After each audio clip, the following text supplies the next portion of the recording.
呢個2023年 EQS 450加，呢架呢續航力就有830幾嘅，廠方公佈數字，加滿電、充滿電咁計。咁裏邊呢，咁S 呢話明呢就內籠靚啲啦，設備又多啲啦，頭尾獨立冷氣啦。暖燈啦，高級音響有氣氛燈啦，大玻璃頂梗係唔少得啦。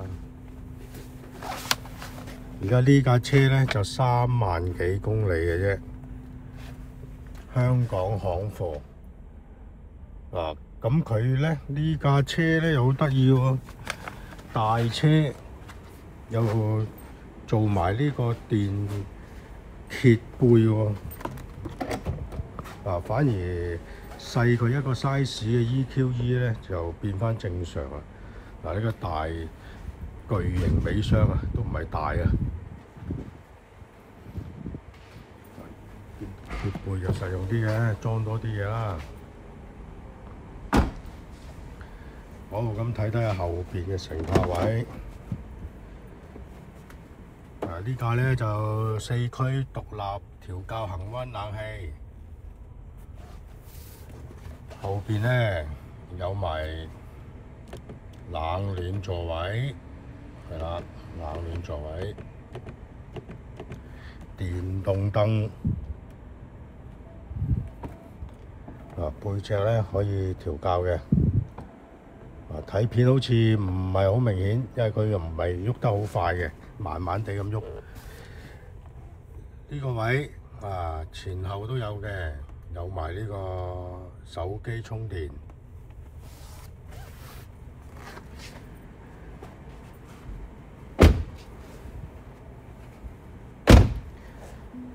靚音響啊，嗰啲盲點警示啊、防碰撞啊、追撞啊嗰啲，呢架有晒㗎啦。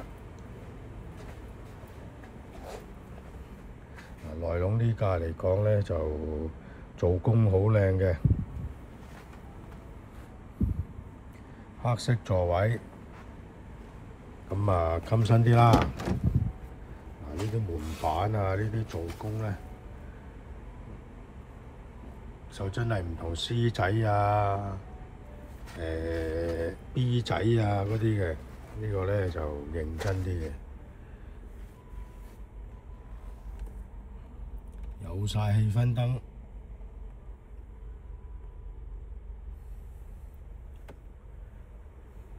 內籠呢架嚟講呢，都 keep 得好靚，好完整，又見唔到有啲咩特別磨損。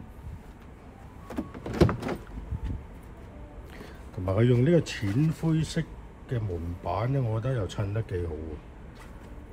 最低限度呢，就唔好整塊木咁。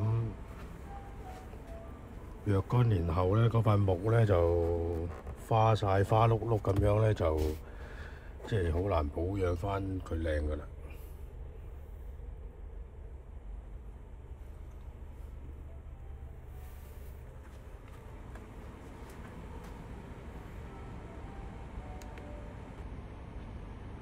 呢架新車當年落地價呢，就140幾萬嘅，咁現時嚟講呢，一半都唔使㗎啦。絕對係抵用嘅，大價實用，續航力強。片尾呢有我聯絡方法，咁快啲揾我嚟試車，再約咗我之後睇車呢，盡量俾優惠大家。